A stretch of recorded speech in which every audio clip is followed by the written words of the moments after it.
Hi, this is Ms. Padberg here. Welcome to part 2 of Seeing the World Like a Geographer, where we're going to start talking about human geography. And these again are the types of maps that are going to show the impact of human characteristics around the world.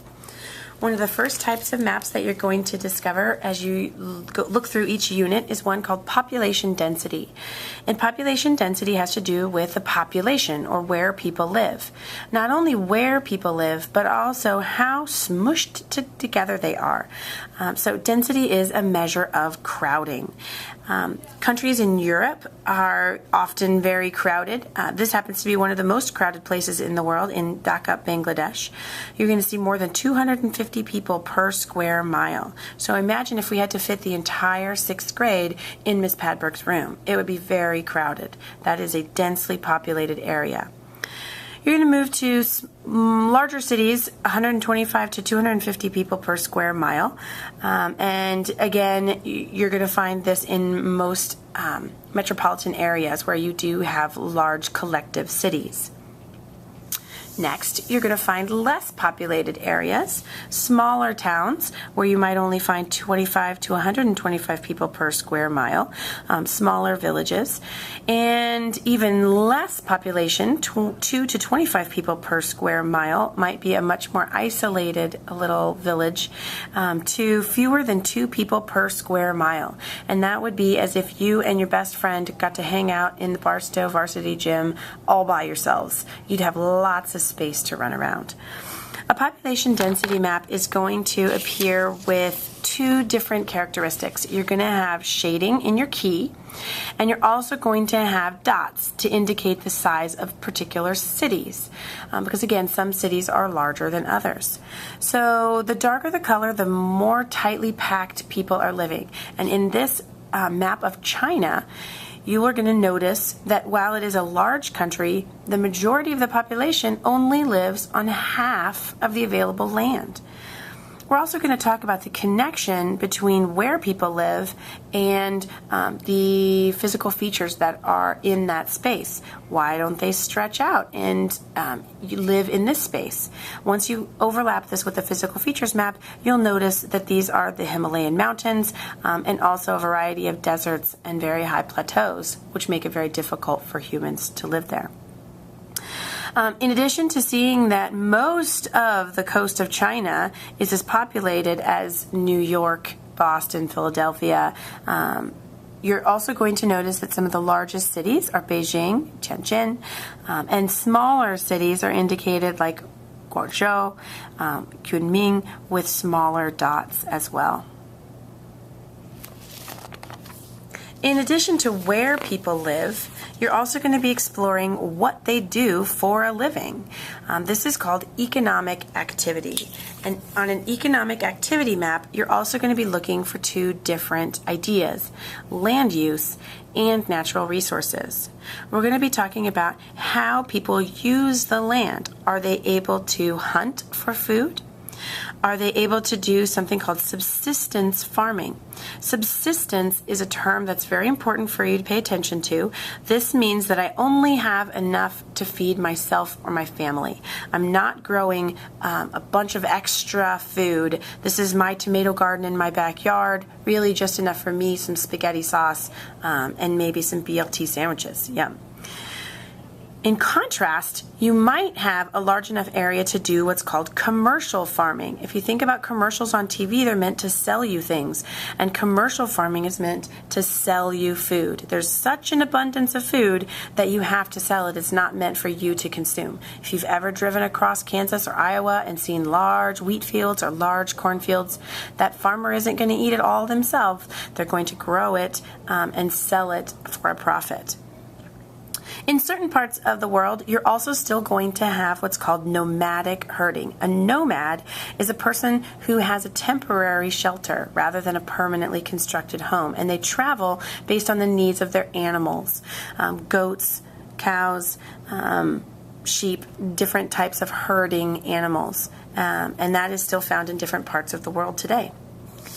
You might also come across different types of land use in terms of livestock. Livestock does refer to cattle, sheep, again, those kinds of herding animals. Only instead of traveling from place to place, I have enough land with some fences that I keep them on my land, raise them, and then sell them. Here's that commercial idea again. Commercial fishing is going to be fishing in substantial enough amounts that you have the ability to sell that for a profit rather than just feeding your family. Forestry can also be referred to as timber or lumber, and this has to do with any kind of products related to trees. And obviously, this is going to be an industry that is more closely related to areas of coniferous or deciduous forests, or even broadleaf evergreen forests, not so much in the desert or along coastal areas. And then finally, you're also going to see something called trade and manufacturing. Trade and manufacturing is factory work, and this is any kind of business where I build something, create something, or trade parts. And so I could have a factory. Usually these are in larger cities because you need enough workers to run all of the equipment and train all of the workforce for manufacturing products. When you look at an economic activity map, you always need to be careful to look for two different things. You're going to be looking in the key for both the color, which indicates land use, as well as symbols, which are going to introduce to you the resources that are available. These are often found under the ground, so you're going to need to dig or excavate for these resources, and then you'll use these resources to help you in usually trade and manufacturing or other industries. So on a map like this map of Europe, you'll notice that most of the coastal area is fishing. And then you'll also notice that in lots of the urban areas where you'll find major cities like London and Paris, you're going to find manufacturing, trade and manufacturing areas.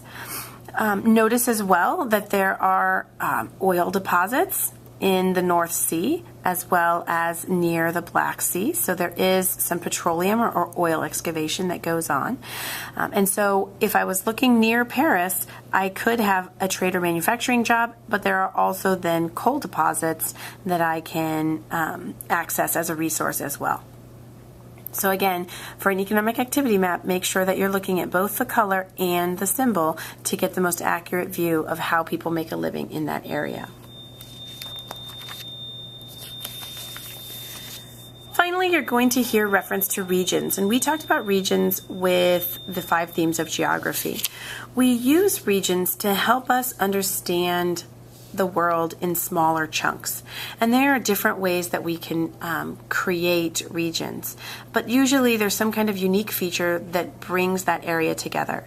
This happens to be a regional map of San Francisco and the Bay Area, because in addition to the airport, you have lots of other connected suburbs that would create a region. In our textbook, we're going to refer to regions of the world. When we talk about North America, we're going to talk about just Canada and the United States. While the continental North America does include Mexico and Central America, we're going to refer to those countries in our region called Latin America because their language and culture is much more similar to other South American countries than it is to the Canada and the United States region. We're going to combine Europe and Russia, which often is called Eurasia, and we're going to look at the similarities in the history and culture of that region as well. A term called Monsoon Asia is going to refer to all of Eastern Asia, which includes China, Japan, and India, which will be our 3 main focus countries next year in 7th grade. We'll also have an area called Southwest and Central Asia, which is occasionally referred to as the Middle East, and then the continent of Africa. Oceania and Antarctica are regions. While Antarctica is a continent and Australia is a continent, Oceania is the region that refers to not only the country of Australia, but also the Pacific, the many, many, many Pacific islands, because of the common culture of living on an island in the Pacific.